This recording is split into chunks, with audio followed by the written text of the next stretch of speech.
Seep can balance your funds with security and growth. Seep will take care of the ups and downs of the market and will give you fruitful results so that you enjoy the ride. And when Seep is with you, you can soar high. LIC's unit-linked insurance plan SEEP offers savings and protection so that you can soar high in your life. LIC, हर पल आपके साथ.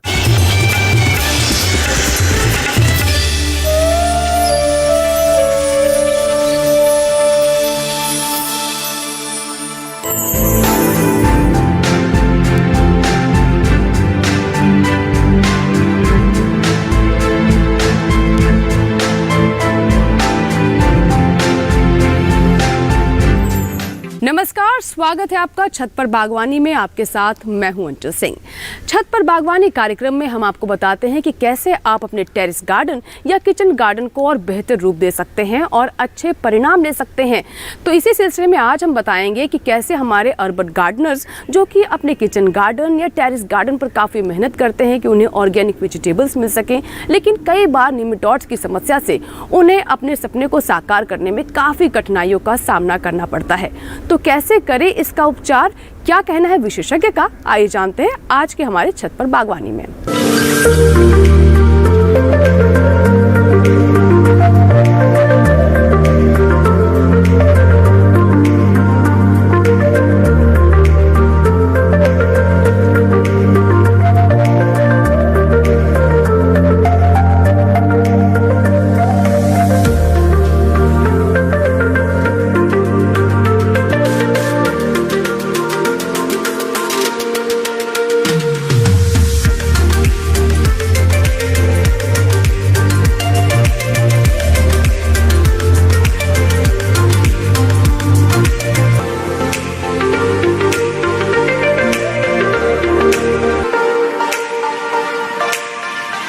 मैं आप लोगों को इस बारे में व्यक्त करना चाहता हूँ अपनी की चिंता जो होती है बेसिकली वो नेमेटोड्स की है, सूत्रकृमि की, और अर्बन गार्डनर्स को।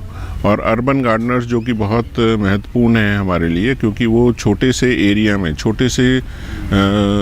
में वो ज़्यादा से ज़्यादा अच्छी स्वच्छ सब्जियाँ या फल फूल वो लेने की कोशिश करते हैं। और इसमें बहुत अच्छी चीज़ ये भी है कि उसमें बच्चे भी इन्वॉल्व हो जाते हैं। बच्चे ही नहीं, घर गृहिणियाँ जो कि हैं बहुत ही इम्पॉर्टेंट हैं। वो अपने लिए, जो कि अगर छोटा सा परिवार है, उस परिवार के लिए वो साग सब्जियाँ निकालती हैं जो कि फ्रेश लगती हैं। और इसमें ये भी ज़रूर है ख़ास बात कि उतने से कम एरिया में और ज़्यादा से ज़्यादा वो फसल उत्पादन ले सकती हैं, फल उत्पादन ले सकती हैं, वो उसी में अपना ध्यान आकर्षित कर सकते हैं। तो उसमें ये भी होता है कि हम जब भी देखते हैं कि जैसे रोग हैं, हमारे जो कीड़े हैं, कई बार आप लोगों ने देखा होगा कि कीड़े लग जाते हैं सब्जियों में या उसमें, तो उसमें एक है कि सूत्रकृमि से भी एक रोग उत्पन्न होता है। ये जो रोग है बहुत ही जटिल रोग है। हम कहते हैं कि ये बहुत ही सूक्ष्म रोग है, बहुत ही छोटा रोग है, लेकिन ये घाव बहुत तगड़ा करता है, घाव गंभीर करता है। और गंभीर मतलब कि ये छोटा सा जो जानवर है, छोटा सा जो जीव है, ये हम इसको सूक्ष्म जीव कहते हैं। सूक्ष्म जीव मतलब कि ये अदृश्य है, मतलब आपको दिखाई नहीं देगा। एक छोटी सी मुट्ठी में अगर आप मिट्टी उठा लेते हैं तो उसमें सैकड़ों की संख्या में वो सूत्रकृमि पाए जाएंगे, लेकिन वो आपको आँख से नहीं दिखाई देंगे। लेकिन यही समझने वाली बात है, जो चीज़ आँख से नहीं दिखाई देती है तो हम कैसे पता करेंगे कि आप कैसे उस तक जा सकते हैं, कि मतलब आप कंट्रोल कर सकते हैं, मैनेज कर सकते हैं, वो बहुत ज़्यादा महत्वपूर्ण होता है। तो आज मैं इसीलिए मैं आपके समक्ष आया हूँ, ताकि मैं आपको ये भी समस्या का निदान और किस तरीके से इससे बचाव किया जा सके, वो दो तीन चीज़ें बहुत ज़रूरी हैं। कि सूत्रकृमि जो होता है, अगर वो छोटा जीव है, घाव गंभीर करता है, इससे 10 से 15% की तो हानि होनी है, ये तो आप मान के चलिए। लेकिन अगर ये ज़्यादा जटिल हो जाएगा और इसमें अगर नेमेटोड पॉपुलेशन बढ़ती चली जाएगी, मतलब जो उसकी जो संख्या है वो हर एक साल दुगनी चौगुनी बढ़ती चली जाती है, और इतनी अगर ये बढ़ जाती है तो आपको ये हो जाएगा कि सॉइल हैज़ बिकम सिक, मतलब सिक हो जाती है। इसका मतलब कि वो ज़्यादा आपका उत्पादन नहीं दे पाएगी। तो वो हो सकता है 50% भी आपका मुश्किल आ जाए, तो आप सब्जी ना ले पाओ, फल फूल ना ले पाओ। तो इसलिए आपको ये बताना ज़रूरी था। इसमें 2 तरीके के सूत्रकृमि होते हैं जो कि बहुत महत्वपूर्ण है आपको बताना। ये एक तो लाभदायक होते हैं जो कि बहुत यूज़फुल नेमेटोड्स होते हैं, जो कि हम इसको कहते हैं ये गिडार को मारता है, कीड़ों को मारता है। आज हम इसकी बात नहीं करेंगे क्योंकि ये हम दूसरी जगह उसका प्रयोग कर सकते हैं। जब हम बात करते हैं किसी जैसे कोई भी नेमेटोड जो कि हानि पहुंचा रहा है, तो दूसरा जो है प्रकार वो है हानिकारक सूत्रकृमि। जब हम बात करते हैं हानिकारक सूत्रकृमि की, उसमें कई प्रजातियां पाई जाती हैं, जैसे मेलेडोगाइन जो कि हमारा रूट नॉट नेमेटोड कहा जाता है। रूट नॉट नेमेटोड मतलब जड़ गांठ सूत्रकृमि होता है ये। अगर ये जड़ गांठ सूत्रकृमि अगर किसी भी पौधे में ग्रसित करता है, किसी भी पौधे को ग्रसित करता है, तो उससे क्या हानियां होती हैं? उससे ये हानि होती है कि जो पौधे हैं उसके जो लक्षण हैं जो कि आपको देखना चाहिए, आपको भी देखा होगा, आपने भी देखा होगा, ये उसमें पीलापन आता है। पहले तो ऊपरी भाग में जो पीलापन आता है, पीलापन मतलब कि वो पत्तियां पीली पड़ जाती हैं, पत्तियां और छोटी हो जाती हैं। उससे क्या होगा कि जो आपकी संख्या है नेमेटोड की और बढ़ती चली जा रही है, तो उसके कारण क्या होगा कि आपके नेमेटोड के कारण वो पीली पत्तियां और झड़ने लगेंगी। इससे क्या होगा कि आपका जो बड है, जो फूल आना है, जो फल आना है, वो कम होता चला जाएगा। अगर वो कम हो गया तो क्या करेंगे? इसका मतलब ये हो गया कि आपकी जो फसलोत्पादन है, जो सब्जियां हैं, वो कम होती चली जाएंगी। तो इसलिए आप कहेंगे कि भाई इस बार तो 4 ही बैंगन आए एक पौधे में, पिछली बार तो 10 आए थे। तो ये भी एक कारण हो सकता है कि वो आपका सूत्रकृमि जो है वो ग्रसित कर रहा है पौधों को। अब ये कैसे करता है? ये क्या करता है कि मिट्टियों में पाया जाता है। मैंने आपको पहले बताया कि वो एक मुट्ठी में अगर आप देखोगे तो लाखों की संख्या में होते हैं जो कि आपको नहीं दिखाई दे रहे। जब वो ग्रसित करेंगे तो जड़ क्या करेंगे? उसमें घुस के वो अंडे देंगे। एक मादा जो है वो करीबन 200 से 400 अंडे दे देती है। अगर वो 200 से 400 अंडे देगी तो इसका क्या मतलब है? इसका मतलब ये हुआ कि अगले बार फिर वो मल्टीप्लाई करके वो दुगना चौगुना होता चला जाएगा। इससे क्या होगा? आपकी सॉइल भी कमज़ोर हो जाएगी। आप कहोगे जी इसमें नाइट्रोजन डाल दें, यूरिया डाल दें। नहीं, ये कारण आप जानिए कि क्यों हो रहा है। ठीक है, तो इसमें ये हो गया कि नेमेटोड बढ़ गए, आपकी फसलोत्पादन कम हो गई, तो यील्ड कम हो गई। तो हमारे जितने भी जो गृहिणियाँ हैं जो कि टेरेस गार्डन कर रही हैं, उनको मैं ज़रूर ये बताना चाहता हूँ कि उनको ये ज़रूर कारण मालूम होना चाहिए कि अगर पीली पत्तियाँ हैं तो क्यों हैं, छोटी पत्तियाँ हैं तो क्यों हैं। अब हम बात करते हैं कि जब आपने ये पता लगा लिया तो पीलापन क्यों है। अब पीलापन के लिए तो कई कारक हो सकते हैं, जैसे कि नाइट्रोजन हो सकता है। आप कहेंगे नाइट्रोजन कम है, कोई दूसरा वैज्ञानिक या कोई दूसरा आदमी आपको ये, जो आपका माली है जो देख रेख कर रहा है, वो भी आपको बता सकता है ये तो जी यूरिया दे दो ठीक हो जाएगा। हो तो जाएगा, लेकिन कारक जो है वो नेमेटोड है। अगर वो नेमेटोड है तो क्यों है, ये आपको जानना ज़रूरी है। तो इसलिए आप ज़रूर ये पहचान लीजिए। अब क्या है कि जब जो जड़ों में जो है आपके गांठें बन जाती हैं, हम आपको दिखाया जाएगा आप, क्योंकि वो जो गांठें बनती हैं वो हर एक सब्जियों में बनती हैं। जो टेरेस गार्डन में है वो जो भी सब्जी आप लेंगे, आज के मौसम में टमाटर ले रहे हैं आप, उसके बाद कॉलीफ्लावर, बैंगन, भिंडी, जितनी भी अगर आप सब्जियां ले रहे हैं तो उसमें सब में वो नेमेटोड जाएगा। अब जब नेमेटोड चला जाएगा तब तो गड़बड़ हो जाएगी सारी। तो इसलिए आपसे से एक गुजारिश ज़रूर है, इस चीज़ का ध्यान ज़रूर रखें कि आपको ये मालूम होना चाहिए कि ये वो नेमेटोड के कारण है। और एक और चीज़ मैं बोलना चाहूँगा आपसे, गुजारिश ये है कि आपको लगता है कि अगर नेमेटोड की प्रॉब्लम हो सकती है या है, तो आप हमारे यहाँ हमारी लैब में अपनी मिट्टी की जांच करा सकते हैं और ये भी कह सकते हैं कि सर ये मिट्टी आप जांच करके बता दीजिए इसमें नेमेटोड है कि नहीं है।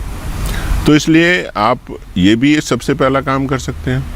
अब हम बात करते हैं कि इसका निदान कैसे किया जा सकता है। तो इसका निदान या कंट्रोल या मैनेजमेंट, मतलब हमें जीव के साथ रह के उसको कंट्रोल करना है। कंट्रोल मतलब कि हमने उसकी पॉपुलेशन को नीचे करनी है। दूसरी चीज़ ये है कि जब भी आप गमलों में या ट्रे में कभी भी मिट्टी भरते हैं तो उसमें एक चीज़ ज़रूर ध्यान रखें कि वो मिट्टी जो है वो नेमेटोड फ्री होनी चाहिए। तो नेमेटोड फ्री होने के लिए कि उसमें तो केमिकल भी डालते हैं हम रिकमेंड भी करते हैं, लेकिन आज मैं ये बताना चाह रहा हूँ कि वो ना करके आप सबसे पहले ये कीजिए कि जैसे किसी भी माली को आप बोल देते हैं कि मिट्टी जो है आप भैया ले आओ, ठीक है, उसके बाद कहते हो जी गोबर की खाद ले आओ, तो वो ला के मिक्स करके आपके गमलों में डाल देता है। लेकिन उससे पहले तो आपको ये पता लग जाएगा अब कि नेमेटोड भी होते हैं, सूत्रकृमि भी होते हैं। तो अगर ये होते हैं तो ये प्रॉब्लम क्रिएटर हैं, ये प्रॉब्लम क्रिएट करेंगे अर्बन गार्डनिंग में और आपके टेरेस गार्डनिंग में भी। अगर ये प्रॉब्लम क्रिएटर हैं तो उसका निदान कैसे किया जा सकता है, किस तरीके से उस मिट्टी की जांच करवाई जाएगी, वो तो ठीक है, एक चीज़ हो गई। अगर वो रिपोर्ट आ गई कि भैया हाँ इसमें नेमेटोड है, तो आप ये काम कीजिए कि आधा ले लीजिए, मिट्टी ले लीजिए आधी, और उसके बाद आप जो खाद ले रहे हैं, FYM ले रहे हो या कोई भी है, अगर आपको नीम की खली या नीम की निम्बोली ये जो भी मिलती है, नीम की खली बेस्ट ऑप्शन है, उसमें आप नीम की खली लेके मिक्स करके वो भी आप मिट्टी में डाल सकते हो।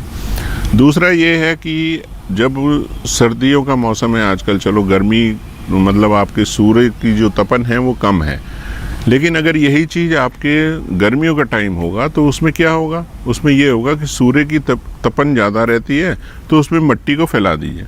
जब मिट्टी को फैला देंगे और उस पर शीट रख दीजिए, तो उसमें हम क्या कहते हैं कि वो सॉइल सोलराइजेशन हो रहा है। सॉइल सोलराइजेशन मतलब आप किसी भी एंगल में कहीं भी कर सकते हो, या अगर वो छत पे कर रहे हैं तो जब छत पे आपने डाल दिया तो नीचे से तो हीट है ही और ऊपर से भी सोलराइजेशन हो रहा है। ये तो रही बात गर्मियों की, लेकिन आजकल जो है, आजकल टेम्परेचर थोड़ा सा डाउन होता जा रहा है, शीत पड़ रही है, ओस पड़ रही है, तो उसमें क्या होता है कि आपको थोड़ी सी प्रॉब्लम ज़रूर आएगी। उसमें क्या होगा, छत तो गर्म है लेकिन ऊपर वाली शीत जो है वो थोड़ी गड़बड़ करेगी। तो इसलिए जितनी देर धूप है, धूप की तपन है, उतनी देर आप मिट्टी को थोड़ा सा गर्म कर दें। इसमें ये फ़ायदा होगा कि जो नेमेटोड की क्षमता है, मल्टीप्लिकेशन क्षमता है, वो कम होती चली जाएगी। और जो इसके लार्वी होते हैं, डिम्बक जिसको कहते हैं, अगर वो लार्वी वो निष्क्रिय हो जाएंगे। निष्क्रिय इन द सेंस वो जो घुसने वाली जो उनकी आदत है आपके जड़ों में, वो कम हो जाएगी। तो इसलिए एक तो सॉइल सोलराइजेशन हो गई, दूसरा टेस्टिंग हो गई। आपसे फिर एक चीज़ और गुजारिश है, जब आप जैसे कोई भी मिट्टी लेते हैं इधर उधर से ना लें। किसी संरक्षित खेती के समय जो चीज़ जहाँ से ले रहे हैं उसका ज़रूर देखें कि उसमें नेमेटोड है कि नहीं है। ये ना हो कि कोई मिट्टी लाए वो कहाँ है क्या है। इवन आप ये भी टेस्ट करा सकते हैं कि उस मिट्टी में जो नाइट्रोजन, फास्फोरस और पोटाश की कमी है कि नहीं है, ये भी जानना ज़रूरी है आपके लिए। तो आप ये टेस्ट भी करा सकते हैं, जो कि एक झटके में आपको यहाँ से पूसा इंस्टीट्यूट के पूसा संस्थान से वहाँ से भी आपको मिल सकता है। तो ये सब चीज़ें जानना मिट्टी के लिए आवश्यक है कि मिट्टी की जांच पड़ताल करानी ज़रूरी है सूत्रकृमि के लिए।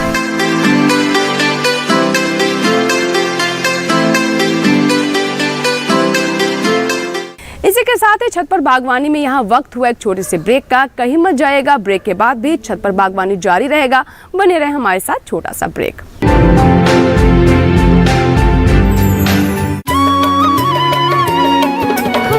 माँ की कोख में सोचे बेटी, प्यारी होगी वो दुनिया।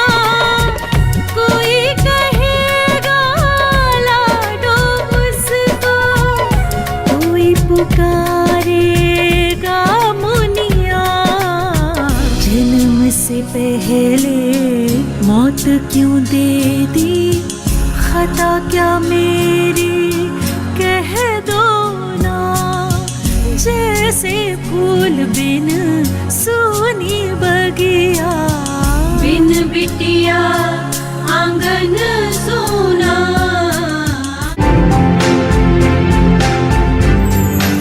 ब्रेक के बाद एक बार फिर आपका स्वागत है। आप देख रहे हैं हमारा खास कार्यक्रम छत पर बागवानी, जिसमें आज हम आपको बता रहे हैं कि हमारे अर्बन गार्डनर्स जो कि किचन गार्डन या फिर टेरेस गार्डन के माध्यम से ऑर्गेनिक सब्जियां प्राप्त करने की कोशिश करते हैं, वो कैसे निमेटोड की समस्या का समाधान ढूंढ सकते हैं।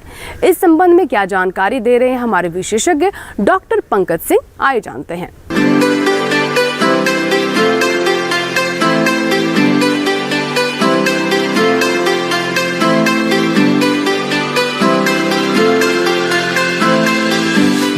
जहाँ आप देख रहे हैं कि यहाँ पर हम लोग खड़े हैं, ये एक नर्सरी का एक पूरा आप कहिए कि हमारा जमावड़ा है। यहाँ पर हम नर्सरी डेवलप करते हैं।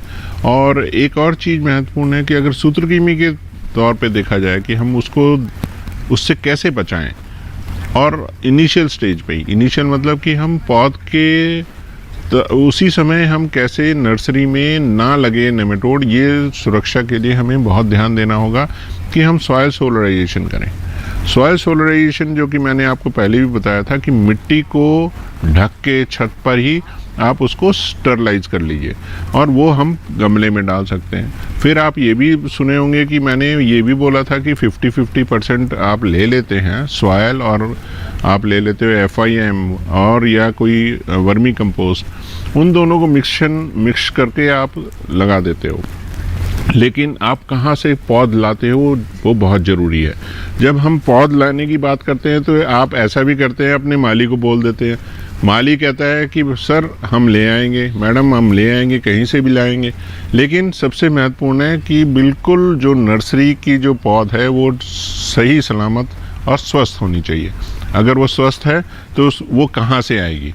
अगर आप डेवलप कर सकते हैं तो आप ये भी कर सकते हैं कि आप इस तरीके की ट्रे में और ऐसे वाले स्टैंड पर आप रख के वो नर्सरी डेवलप कर सकते हैं। जो हम बताएंगे आपको वर्मीकुलाइट या कोकोपीट, उसके अंदर अगर आप नर्सरी डेवलप करते हैं, जैसे बैंगन की, शिमला मिर्च की या टमाटर की, ये अगर हम नर्सरी बेड यूज़ करते हैं और ये वाला नर्सरी का पूरा तामझाम अगर हम बना लेते हैं, ज़्यादा खर्चा नहीं है क्योंकि कम एरिया में हम ज़्यादा नर्सरी ग्रो कर सकते हैं। और सोलराइजेशन तो एक तरफा हो गया, दूसरा ये हो गया कि अगर वो पॉली हाउस में भी ले जानी है तो पॉली हाउस में भी ले जा सकते हैं आप। अगर ये चीज़ें कर सकते हैं तो इसके लिए बहुत महत्वपूर्ण है कि हम छोटी छोटी ट्रे में वर्मीकुलाइट और कोकोपीट के मिश्रण को, मैं आपको बताऊंगा कि 1 भाग, 2 भाग और 1 भाग, जैसा कि आप सामने देख रहे होंगे कि 3 हमारे ट्रे पड़े हैं, उसमें हम वो चीज़ें लेके और मिश्रण करके और ट्रे में भर देते हैं। उसमें आप एक एक बीज डालिए, टमाटर का या शिमला मिर्च का या बैंगन का। उससे आप जैसे जैसे ग्रो होगी वो नर्सरी, अगर 1 महीने की बड़ी हो जाती है तो आप वो ट्रांसप्लांट कर सकते हैं, उसकी रुपाई कर सकते हैं सही समय पर। तो ऐसे तो ये हो गई बात कि हम अच्छी स्वस्थ नर्सरी ले सकें, और इस तरीके की नर्सरी आपको उसमें पॉली हाउस में भी आ जाएगी और आपका टेरेस गार्डन में भी आ जाएगी। जो छोटे छोटे पॉली हाउस आप डेवलप करते हैं या नेट हाउस में आप लगाते हैं, उसमें बहुत मैटर करता है कि नर्सरी आपकी स्वस्थ होनी चाहिए। लेकिन इतना ज़रूर ध्यान रखिएगा, कहीं से भी नर्सरी लेनी है तो आपका सर्टिफाइड नर्सरी होनी चाहिए।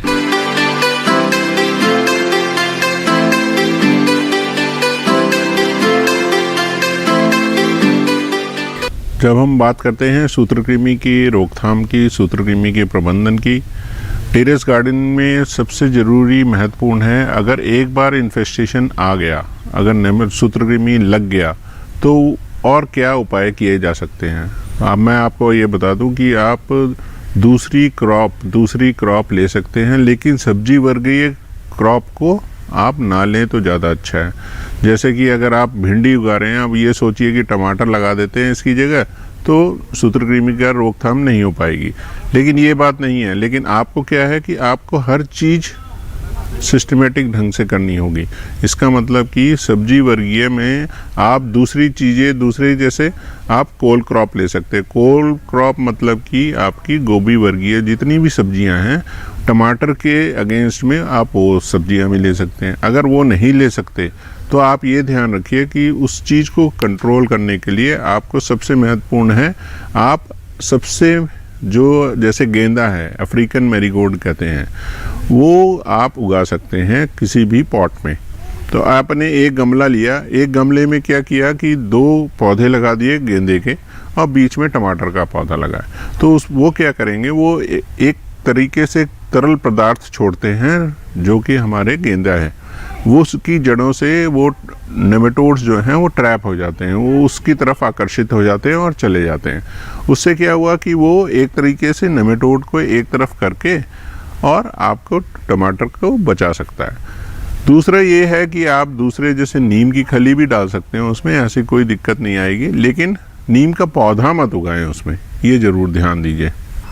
आप लोगों से गुजारिश है कि जो गृहिणियाँ हैं वो साफ़ सफाई पे ज़्यादा ध्यान देती हैं, जो कि आप घर में ज़्यादा सफाई के ध्यान देते हुए इस पे भी ज़्यादा ध्यान दीजिए कि टेरेस पे जो भी गार्डनिंग कर रही हैं, चाहे वो छोटी मोटी है या लार्ज स्केल पे है, थोड़े बड़े एरिया में है, तो उसमें ज़रूर ध्यान दें कि सैनिटेशन ज़रूरी है। मतलब आपका पानी का जमावड़ा बिल्कुल नहीं होना चाहिए, पत्तियाँ सड़ी हुई नज़र नहीं आनी चाहिए, और दूसरी चीज़ ये है कि जब पानी जमा होगा तो उसमें एक से जो समस्या आती है वो फफूंद की आती है या दूसरे जीवाणु लग जाते हैं। तो उसमें ये कहा जाता है कि जो आपका जितना भी आपका जीवाणु या फफूंद है ये सब लेके डिजीज़ कॉम्प्लेक्स बनाते हैं सूत्रकृमि नेमेटोड के साथ, तो उसको कंट्रोल करना थोड़ा भारी पड़ जाता है। उसमें क्या होता है कि जड़ें जो हैं गलने लगती हैं और गलने के बाद उसको संभालना अति आवश्यक होता है। उसको अगर नहीं संभाल पाएंगे तो पूरी की पूरी मिट्टी आपकी ख़राब हो जाएगी। दूसरी चीज़ ये है कि सैनिटेशन के नाम पे मतलब कि बिल्कुल साफ़ सफाई, अगर पानी आपको लगता है कि ज़्यादा अगर वहाँ पे खड़ा हो गया है तो उसको सूखने दें।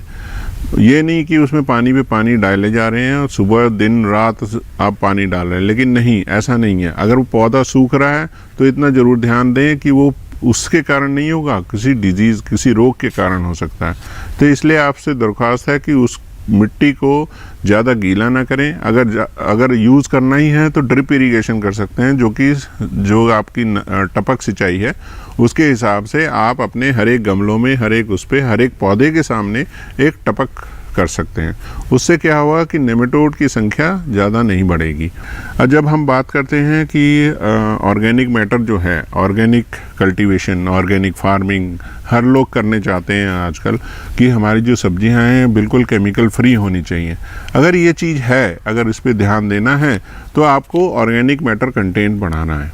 अगर ऑर्गेनिक मैटर कंटेंट आप समझ रहे होंगे, उसमें आप FYM डालिए, वर्मी कंपोस्ट डालिए, नीम की खली डालिए। ये सब जब डालेंगे तो उससे क्या होगा कि उसकी कम्पैक्टनेस आएगी। कम्पैक्टनेस मतलब कि आपके वाटर होल्डिंग कैपेसिटी, जो उसकी जो जल सोखने की क्षमता है वो बढ़ जाएगी। अगर वो चीज़ बढ़ गई है तो नेमेटोड की जो मात्रा है, संख्या है, वो कम हो जाएगी। इसमें एक और चीज़ मैं बताना चाहता हूँ कि जो भी अगर आप जैसे आप नीम की खली डाल रहे हैं, नीम का पाउडर डाल रहे हैं, चूरा मिल जाता है कई जगह, वर्मी कंपोस्ट मिल जाता है, ये सब चीज़ें का मिश्रण लेके वो भी कर सकते हैं। या अगर नेमेटोड थोड़ा ही है, मतलब ज़्यादा इन्फेस्टेशन नहीं है उसमें, ज़्यादा मतलब आप ऐसा कहो कि ज़्यादा से ज़्यादा अगर प्रकोप नहीं है तो उसमें ज़्यादा केमिकल डालने की ज़रूरत ही नहीं है। बल्कि आप ऐसा कर सकते हैं कि ट्राइकोडर्मा या सीडोमोनास के बायो फर्टिलाइजर्स मिलते हैं, बायो पेस्टिसाइड्स मिलते हैं, तो उनको लेके आप डाल सकते हैं।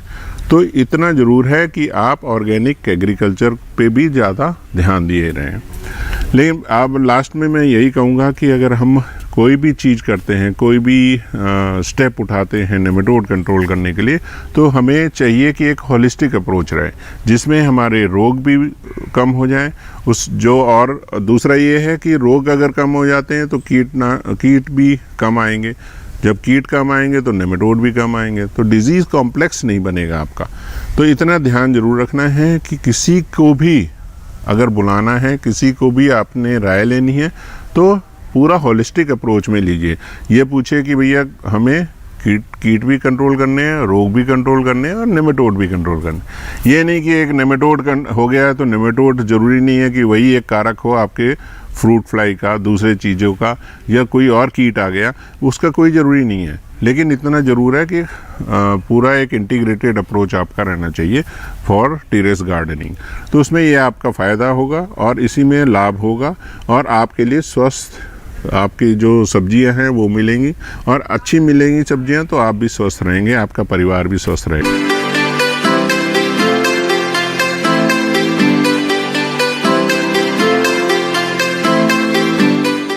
तो भी आपने हमारे एक्सपर्ट से जाना कि कैसे बहुत ही आसान और जैविक तरीकों का इस्तेमाल कर आप निमेटोड्स की समस्या का समाधान ढूंढ सकते हैं। आशा करते हैं कि आज के कार्यक्रम में जानकारियां हमने आप तक पहुंचाई हैं, इससे ज़रूर हमारे अर्बन गार्डनर्स को लाभ मिलेगा। इसी के साथ ही छत पर बागवानी की पूरी टीम को दीजिए इजाज़त। नए एपिसोड में कुछ और फैक्ट्स के साथ होगी आपसे मुलाकात। तब तक आप बने रहें दूरदर्शन किसान के साथ। नमस्कार।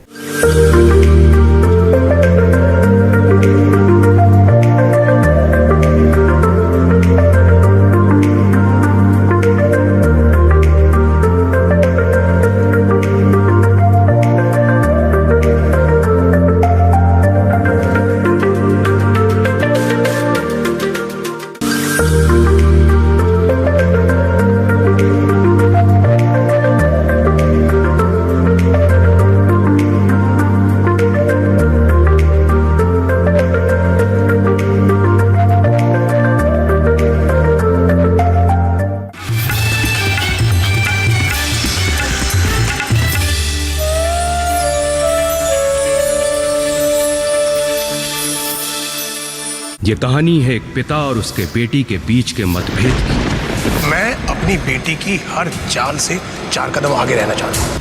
I'm sorry, पर ये वकील बिकाऊ नहीं।